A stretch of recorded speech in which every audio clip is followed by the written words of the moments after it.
সহ্য হলো না। আল্লামা সাঈদীকে মিথ্যা মামলা দিয়া রাজাকার বানাইয়া তাকে জেলের ভেতর রাখলো। কথা বলেন ঠিক কিনা? 13টি বছর তাকে মিথ্যা মামলা দিয়ে রাখলো। অথচ আল্লামা সাঈদী বলেছেন, আল্লাহি, আল্লাহর কসম করে বলি 71-এর কাদা লাগে নাই, তারপরেও তারা বিশ্বাস করে নাই। কারণের জন্য বিশ্বাস করে নাই, কারণ দেখতেছে আগামী দিন যদি আল্লামা সাঈদী যদি কোরআনের কথাগুলো বলে, মানুষগুলো যেভাবে কোরআনের পথে আসা শুরু হয়েছে, আগামী দিন আমাদের চেয়ার থাকবে না, চেয়ার থেকে আমাদেরকে টালে নামিয়ে দিয়ে দেবে। এই কারণে আল্লামা দিলওয়ার হোসেন সাঈদীকে মিথ্যা মামলা দিয়া তাদেরকে জেল বন্দি করে, তাদেরকে বম্বাস্টিং করে আল্লামা দিলওয়ার হোসেন সাঈদীকে শহীদ করে দেওয়া হলো। কথা বলেন আমার ভাইরা। তাহলে হযরত নূহ আলাইহিস সালাতু ওয়াস সালাম দোয়া করেছিলেন কার কাছে? আল্লাহর কাছে দোয়া করেছিলেন। আল্লাহ তাআলা দোয়া কবুল করে নিয়েছিলেন। আমার ভাইরা, বাংলার জমিনও কিন্তু দোয়া কবুল হয়েছিল। কথা বলেন ঠিক কিনা? হয় নাই? আমার ভাইরা, কেমন কবুল হয়েছিল? আমার ভাইরা দেখুন, এই যে আপনাদের এদিকে বা আমাদের এদিকে, আমরা সবাই এদিকের মানুষ চিকা চেনেন কি? চিকা, হ্যাঁ, ঘরের ভেতরে চিক চিক চিক চিক করে, করে কি করে না? এই ঘরের ভেতরে চিকা থাকলে কি সেন করে না গন্ধ করে? গন্ধ করে। ঘটনা শুনবেন। হ্যাঁ, লিল্লাহে তাকবীর। প্রধান বক্তার আগমন, শুভেচ্ছার স্বাগতম। লিল্লাহে তাকবীর। সনাতনের পক্ষ থেকে লিল্লাহে তাকবীর। আমার ভাইরা, আমার অসমাপ্তি আলোচনা আমি খুব দ্রুতই সমাপ্তি করব, তবে ঘটনাটুকু বলবো 2-1 মিনিটে বলে দেই। এই চিকা চিন্তা করলো, কিরে হুজুর আসতেছে স্টেজে, হুজুরকে উঠাই না। চিকা চিন্তা করলো, কিরে আমার ঘরে থাকতে দেয় না, বিড়ালকে খাইতে দেয়। এই চিকা খুব দ্রুত যা মসজিদের হুজুরের কাছে যা বললো, হুজুর একটু খালি আল্লাহর দরবারে দোয়া করেন, আল্লাহ যেন আমাকে চিকার থেকে বিড়াল বানিয়ে দেয়। হুজুর বলতে, কিরে তোর বিড়াল হওয়ার এত শখ? কয় বিড়ালকে আদর করে, যত্ন করে। তাই নাকি? হুজুর দোয়া করলেন, আল্লাহ তাআলার দোয়ায়, ওই হুজুরের দোয়ায় ও চিকার থেকে বিড়াল হয়ে গেল।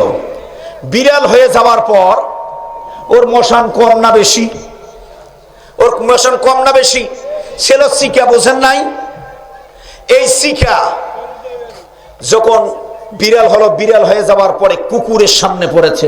হুজুর বসেন, কুকুরের সামনে বসেছে, পড়ে গেছে। কুকুর আর বিড়াল মনে হয় খুব বন্ধু নাকি? হ্যাঁ, এই কুকুর খালি বিড়ালকে দেখে বলছে ঘেউ। এই বিড়াল এমন দৌড় মারছে যা হুজুরের কাছে, হুজুরের পায়ের কাছে যা পড়ে যায়, বলতেছে হুজুর অবস্থা বিগতি খুব দ্রুত, আপনি আল্লাহ তাআলার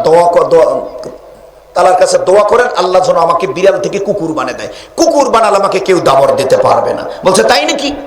বলছে হ্যাঁ। আল্লাহ তাআলার কাছে দোয়া করলেন, আল্লাহ তাআলা বিড়াল থেকে কুকুর বানিয়ে দিলেন।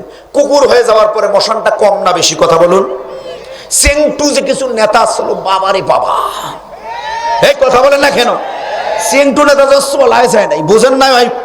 কুকুর হয়ে গেছে, চিকের থেকে ওর মশানটাই আলাদা। কথা বলেন ঠিক কিনা? আমার ভাইরা, যখন পড়ে গেছে রয়্যাল বেঙ্গল টাইগার সামনে, বাঘ পড়ে গেছে, বাঘ খালি ওকে দেখে বলছে হ্যালো। এই কুকুর এমন দৌড় মারছে হুজুরের কাছে গিয়ে বলছে, হুজুর অবস্থা বিগতি খুব দ্রুত, আমার জন্য দোয়া করেন, আমাকে যেন আল্লাহ বাঘ বানিয়ে দেয়। বাঘ বানালে আমাকে কেউ দাবর দিতে পারবে না, আমি হব রাজা। কথা বলে ঠিক না? বলছে তাই নাকি? বলে ঠিক আছে, দোয়া করে দিয়েছে। দোয়া করা দেওয়ার সময় সংক্ষেপে বলছে যে তুই হুজুর আসছে, খুব দ্রুত শেষ করছি। আমার ভাইরা, দোয়া করে দেওয়ার সময় বাঘ হয়ে গেছে। বাঘ হয়ে যাওয়ার পর হুজুরের কাজ হুজুর করতেছে, এর তোর বাঘের কাজ তুই কর। কিছুক্ষণ পর বাঘ আওয়াজ করছে, আওয়াজ করার সঙ্গে হুজুর বলল, কিরে কি হলো? হুজুর বাঘের দিকে যখন তাকাইছে তখন মুচকি হেসে দেয়। বোঝেন নাই? বাঘ যখন খিদার্ত হয়ে যায়, কিছু পেলে খুশি হয়। কথা বলেন ঠিক কিনা? বাঘ হাসা শুরু করছে, কয় হুজুর খিদে লাগছে, কয় বন জঙ্গলে যা, কয় বিসমিল্লাহটা আপনাকে দিয়ে করতে চায়। কথা বলেন ঠিক কিনা? এখন হুজুর বলল, কিরে তুই ছিলি কি? কয় চিকে। কার দোয়ায় বাঘ হইছিস? কয় আপনার দোয়ায়। কয় যদি দোয়া ফেরত নেই? এই কথা বলেন আমার ভাইরা। ওই বাঘ মনে করছিল আমি বনের রাজা, বনের রাজা যে সিংহ এটা বুঝতে পারে নাই। কথা বলেন ঠিক কিনা? যাদের দোয়ায়, যাদের মহাব্বতে এই চেয়ারে বসে রাজা সেজেছিল, বাঘ হয়েছিল, কিন্তু বাঘের ওপর যে সিংহ আছে এটা কিন্তু এরা বুঝতে পারে নাই। দুপুরের রান্না করেছে, এই রান্না এমন ভাবে সিংহ হামলা দিয়েছে, এই সিংহের হামলায় ভাত পর্যন্ত খাবার সাহস পায় নেই এই বাঘ।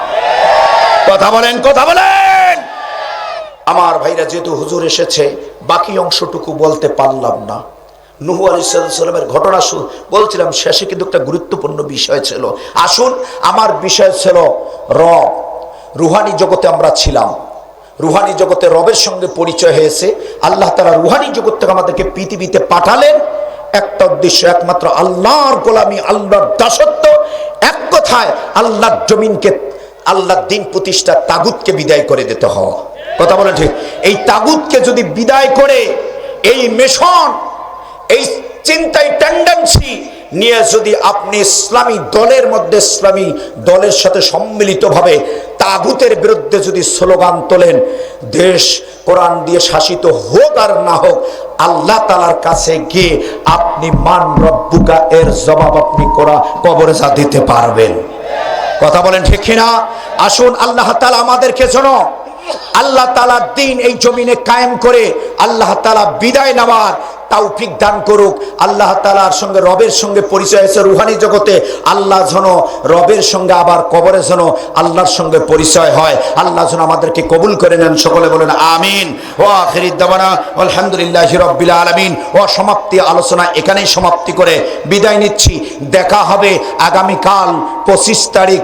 আসেন পশ্চিম বাহাগলি, আসবেন তো ইনশাআল্লাহ? আসুন, আল্লাহ তাআলা আপনাদেরকে আমাকে ইসলামের জন্য কবুল করে নেক। ও আখিরি দাওয়ানা আলহামদুলিল্লাহি রাব্বিল আলামিন। আসসালামু আলাইকুম ওয়া রাহমাতুল্লাহি তাআলা ওয়া বারাকাতুহু।